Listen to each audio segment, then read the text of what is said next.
Hi எல்லாருக்கும் வணக்கம். இன்னைக்கு அடுத்ததா ஒரு பேக் நெக் டிசைன் தான் தச்சு காட்ட போகிறேன். இது இந்த மாதிரி ஒரு பேட்டர்ன் உள்ள டிசைன் தான் தச்சு காட்ட போகிறேன். இது யாருக்கு யூஸ்ஃபுல்லாக இருக்கும் அப்படின்னு பார்த்தீங்கன்னா, பிகினர்ஸுக்கு. இப்போ தான் தையலே நீங்கள் ப்ராக்டிஸ் பண்ணுறீங்க அப்படின்னா உங்களுக்கு இந்த வீடியோ ரொம்ப ரொம்ப யூஸ்ஃபுல்லாக இருக்கும். உங்கள் ஃப்ரெண்ட்ஸ் அண்ட் ரிலேஷன் யாராவது தையல் படிக்கிறாங்க அப்படின்னா அவங்களுக்கு இந்த வீடியோவை ஷேர் பண்ணி விடுங்க. ரொம்பவே யூஸ்ஃபுல்லாக இருக்கும். வாங்க வீடியோக்குள்ளே போகலாம். பேக் நெக் டிசைனுக்காக ஆல்ரெடி நான் கட் பண்ணி தச்சு ரெடியாக தான் வச்சுருக்கேன். நெக் ரவுண்டு ஷேப் எடுத்து 2 துணி லைனிங் மெத்தடில் தச்சு திருப்பி அயன் பண்ணி ரெடியாக வச்சுருக்கேன். சரியா? இந்த மெத்தட் ஆல்ரெடி உங்களுக்கு தெரியும், அதனால் நான் இதை வீடியோவில் காட்டலை. 2 லாங் சைஸ் பீஸ் கட் பண்ணி வச்சுருக்கேன். இந்த நெக் இருக்குது இல்லையா, கழுத்தோட ரவுண்ட், அதுக்கு டபுள் மடங்கு எடுத்துக்கோங்க. இல்லை கொஞ்சம் கூட எடுத்தாலும் பரவாயில்ல. நம்ம தச்சிட்டு மிச்சம் வரதை கட் பண்ணி எடுத்துடலாம். இதோட அகலம் எவ்வளோ இருக்குன்னு பார்த்தீங்கன்னா 3 இன்ச் எடுத்திருக்கேன்.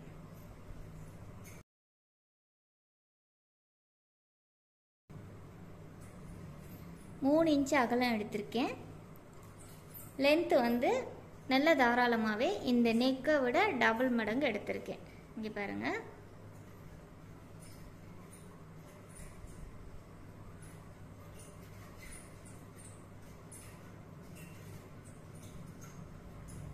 இதை விட கொஞ்சம் கூட இருக்குது. அந்த மாதிரி ஒரு 2 பீஸ் எடுத்திருக்கேன். கிட்டத்தட்ட இந்த கழுத்தை விட 2.5 மடங்கு நீளத்துக்கு துணி எடுத்திருக்கேன். இப்போ இது என்ன செய்யணும்னா, இந்த துணியும் இந்த பீஸ் இருக்குது பார்த்தீங்களா, இது ரெண்டையும் நம்ம ஃபஸ்ட்டு ஜாயின் பண்ணிடணும். ஜாயின் பண்ண பிறகு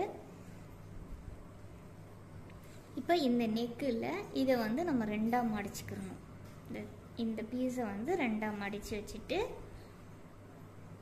இந்த கழுத்து இருக்குது இல்லையா, இந்த கழுத்துக்கு ஒரு 1/2 இன்ச்சு தள்ளி நான் ப்ளீட்ஸ் வைக்க போகிறேன். இப்போ 1/2 இன்ச்சு உங்களுக்கு கரெக்டாக ஃபாலோ பண்ணி வைக்க தெரியல அப்படின்னா நீங்கள் 1/2 இன்ச்சை இன்ச் டேப்பில் மார்க் பண்ணி ரவுண்டு வரைஞ்சிடுங்க. அதுக்கப்புறமா நீங்கள் ப்ளீட்ஸ் வைக்கலாம். அந்த கோடுக்கு மேலேயே நீங்கள் வைக்கலாம். இப்போ இந்த பீஸ் இருக்குது இல்லையா, இதை இப்படி சின்னதாக இப்படி இடையில ஒரு ப்ளீட்ஸ் வைக்க போகிறேன். எல்லா ப்ளீட்ஸும் ஈவனாக இருக்கணும். இப்போ இங்கே பரவாயில்ல, இங்கே நம்ம ஷோல்டர் ஜாயின் பண்ணும்போது போயிடும். ஸோ இந்த ஃபஸ்ட்டை விட்டுட்டு அதுக்கு பிறகு வர எல்லா ப்ளீட்ஸுமே ஒரே சைஸு வர மாதிரி நீங்கள் பார்த்து வைக்கணும். இன்னொரு விஷயம், இப்போ நம்ம இந்த பீஸு இது 2ஆக மடிக்கிற இந்த 2 பீஸ், ஸோ டோட்டலாக 3 பீஸையும் பிடிச்சி உங்களுக்கு தைக்க கம்ஃபர்டபுளாக இல்லை அப்படின்னா நீங்கள் இந்த 2ஐயும் மடித்து ஒரு தடவை தையலை நேராக அடிச்சிடலாம். அடித்த பிறகும் இந்த ப்ளீட்ஸ் வைக்கலாம். ஸோ உங்களுக்கு எது கம்ஃபர்டபுளாக இருக்கோ அதை செய்யுங்க. டேப் வச்சு 1/2 இன்ச்சுக்கு நீங்கள் மார்க் பண்ணிட்டும் வைக்கலாம். இப்படி டேப் யூஸ் பண்ணி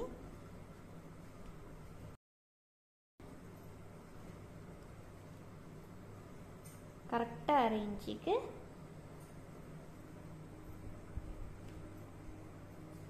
மார்க் பண்ணிட்டீங்கன்னா அந்த கோட்டுக்கு மேலே நீங்கள் ப்ளீட்ஸ் வச்சுக்கிட்டே போகலாம். ஸோ பிகினர்ஸாக இருக்கிறவங்க இந்த மெத்தடை ஃபாலோ பண்ணிக்கோங்க. ரொம்ப ஈஸியாக இருக்கும். இல்லை நல்ல எக்ஸ்பீரியன்ஸாக இருக்குது, நீங்கள் நேர் பார்த்து தைப்பீங்க அப்படின்னா ஒரு 1/2 இன்ச்சை விட்டுட்டு நீங்கள் தைச்சிக்கிட்டே போகலாம்.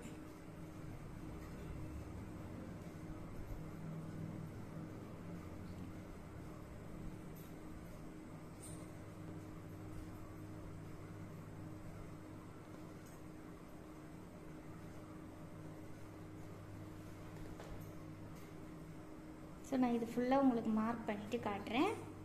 இப்போ இதுக்கு மார்க் பண்ண ஷேப்புக்கு நேராக நம்ம ப்ளீட்ஸ் மடித்து தைக்கணும். ஃபஸ்ட்டு இந்த 2 பீஸையும் ஃபஸ்ட்டு ஜாயின் பண்ணிடணும்.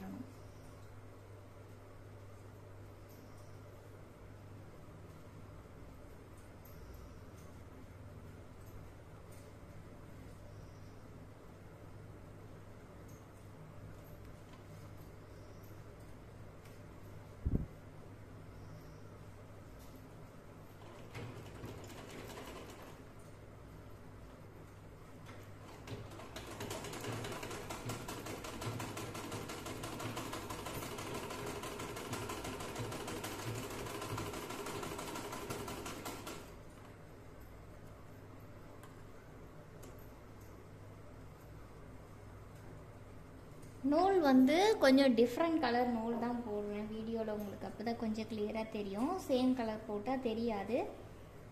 இப்போ நீங்கள் ஆனால் தைக்கும்போது என்ன கலர் துணி தைக்கிறீங்களோ அதே கலர் நூல் போடுங்க.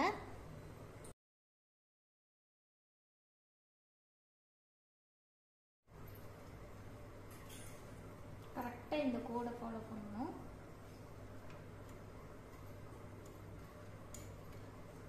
இப்போ நான் மார்க் பண்ணதுக்கு மேலேயே கரெக்டாக அந்த லைனை ஃபாலோ பண்ணி சின்ன சின்ன ப்ளீட்ஸாக வைக்கிறேன். அந்த ஒவ்வொரு ப்ளீட்ஸுமே ஒரே சைஸ் இருக்கிற மாதிரி ஃபாலோ பண்ணணும்.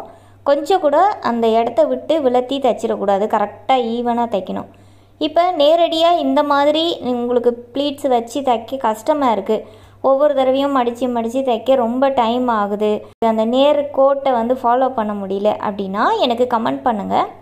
இன்னொரு மெத்தடு ரொம்ப ஈஸியான இன்னொரு மெத்தடும் இருக்குது. அது தனியாக நம்ம ப்ளீட்ஸை வச்சு தைச்ச பிறகு இதில் அட்டாச் பண்ணுறது. உங்களுக்கு தெரியலன்னா கமெண்ட் பண்ணுங்கள், கண்டிப்பாக ஃப்யூச்சர் வீடியோவில் அந்த மெத்தடும் நான் வந்து அப்லோட் பண்ணுறேன்.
இப்போ இந்த நெக்கு வந்து தைச்சாச்சு. இந்த ஃபில் ஃபுல்லாகவே வச்சுட்டேன் பாருங்கள். இவ்வளோ துணி மிச்சம். கிட்டத்தட்ட ஒரு 2.5 மடங்கு எடுத்திருந்தேன். இந்த கழுத்தை விட 2.5 மடங்கு துணி இந்த ப்ளூ கலர் எடுத்திருந்தேன். அகலம் வந்து 3 இன்ச்சு எடுத்திருந்தேன். இப்போ நீங்கள் இப்படி மடித்து பிடிச்சி தைக்க கஷ்டமாக இருந்தால் நீங்கள் இப்படி மடித்து வச்சு அயன் பண்ணிட்டு கூட தைக்கலாம், அது இன்னும் ஈஸியாக இருக்கும். இப்போ இந்த நெக்கு பாருங்கள் இப்போ எப்படி இருக்குன்னு பாருங்கள். அவ்வளோதான். இப்போ இதுக்கு மேலே நான் வந்து லேஸ் வைக்க போகிறேன்.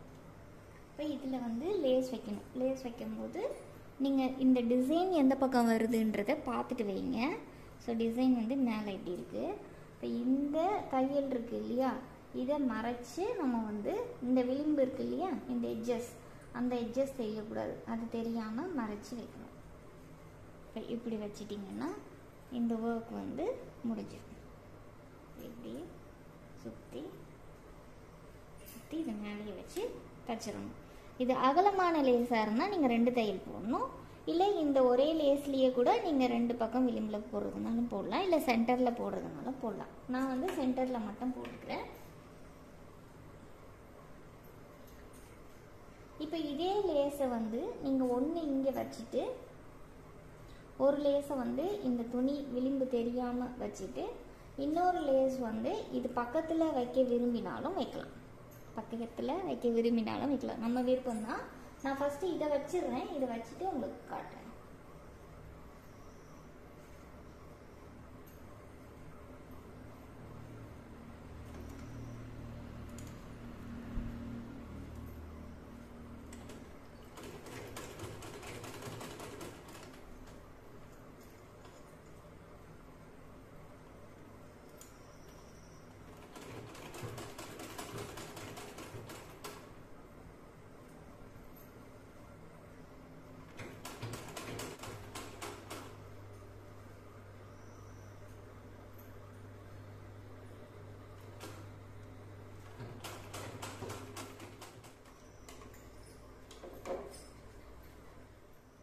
இப்போ இந்த நெக்கு வந்து ஃபுல்லாக தச்சு கம்ப்ளீட் பண்ணியாச்சு பாருங்கள்.